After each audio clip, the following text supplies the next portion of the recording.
If I gave you 1 million Naira right now and told you to turn it into 2 million Naira, you'd probably figure out how.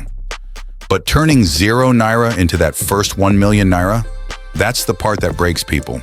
Statistically, it takes most people the longest stretch of their financial life to save their first million. But the second million comes almost twice as fast. Today, I'm going to show you why your bank account is lying to you about how hard this actually is. Here's a story. In 1962, an unknown investor named Warren Buffett had a net worth of about $1 million. It took him 30 years to build that first million, starting from odd jobs, paper routes, and pinball machines as a teenager.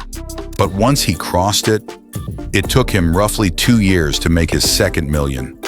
By the time he hit his 10th million, it was happening in months. Same brain, same skill set, same market. So what changed? That's what we're breaking down today. The psychological trap that makes your first million feel impossible, and the hidden mechanics that make every million after it easier. Most people believe the first million is hard because of income. I just don't earn enough yet. Once I get the raise, the promotion, the better job, then I'll start saving seriously. So they wait. They tell themselves the story that money building starts later, once conditions are perfect. Here's the problem with that belief. Income is rarely the real bottleneck.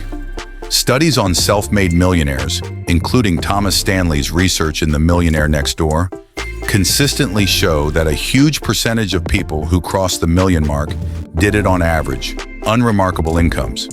Teachers, government workers, small business owners. Meanwhile, plenty of high-income earners, doctors, entertainers, even lottery winners, go broke. So if it's not income, what is it? There are two forces working against you at the start. One psychological, one mathematical. Let's take them one at a time. 1. The psychological force. Zero momentum. When your net worth is near zero, every step forward feels manual. You save 50,000 Naira. An emergency eats 30,000 Naira of it. You feel like you're pushing a boulder uphill with your bare hands, because you are.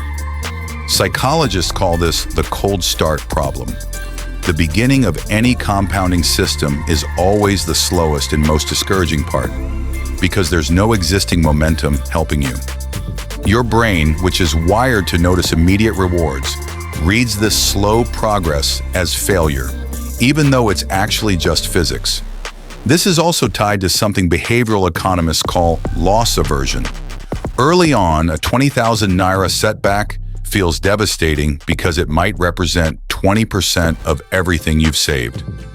That emotional sting makes people quit, spend impulsively to reward themselves for the stress, or abandon their savings plan altogether, right before the momentum was about to build. 2. The mathematical force. Compounding needs a base. Here's the part school never taught you. Compound growth is exponential, not linear, but exponential curves look almost flat at the beginning and only become dramatic later. Let's do simple math. Say you invest and earn a 10% annual return. On 1 million Naira, a 10% return equals 100,000 Naira. That's real money, but it still feels slow. On 10 million Naira, that same 10% return equals 1 million Naira. An entire first million generated in a single year without you lifting a finger. The percentage never changed. What changed is the base the percentage is acting on. Your first million is hard because you're building the base with almost no help from compounding. Your second million is easier because your first million is now working alongside you. Let's ground this in real examples. Warren Buffett, already mentioned. 30 years to the first million, 2 years to the second.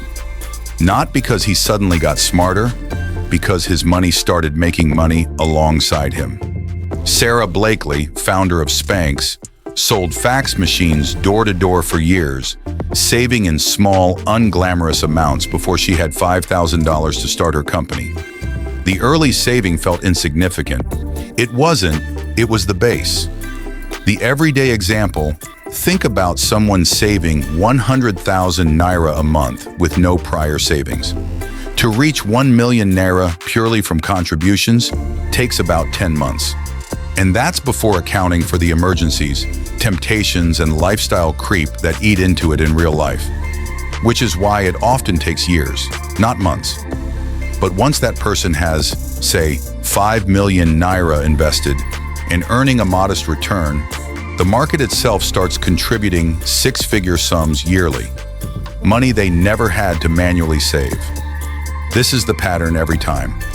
The first stretch is 90% your effort. Every stretch after is a growing mix of your effort plus your money's effort. Eventually, your money is doing more work than you are. So knowing this, here's what you actually do differently, starting today. 1. Redefine what progress looks like early on. Stop measuring success by how fast your balance grows. In year 1, measure success by whether you stayed consistent. Consistency is the only metric that matters before compounding kicks in. 2. Automate before you feel ready. Set up an automatic transfer, even 10% of income, the day you get paid, not the day you have extra. This removes the psychological battle entirely because you're not relying on willpower during your weakest moment, right after payday. 3. Build a real emergency fund first. Remember loss aversion? A setback feels catastrophic when your base is small. A 3-month expense buffer means one emergency doesn't wipe out 6 months of progress and doesn't tempt you to quit. 4. Track your money's income separately from your own. Once you have any investments, even small ones, check quarterly how much your money itself earned, separate from what you contributed.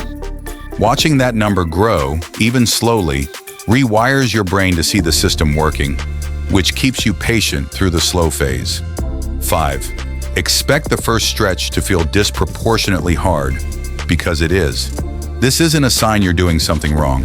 It's the most predictable, well-documented phase of wealth building there is. Knowing that in advance is often the difference between quitting at month 8 and staying consistent until year 3, when the curve finally bends upward. Remember Buffett, 30 years for the first million, 2 years for the second. If he'd quit in year 29 because it felt too slow, none of what came after would exist.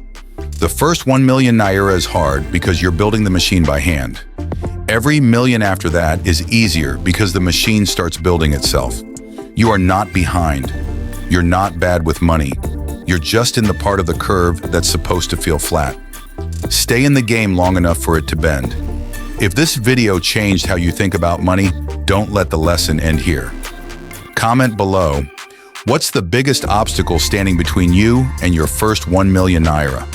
I'd love to read your answers, and I respond to many of the comments.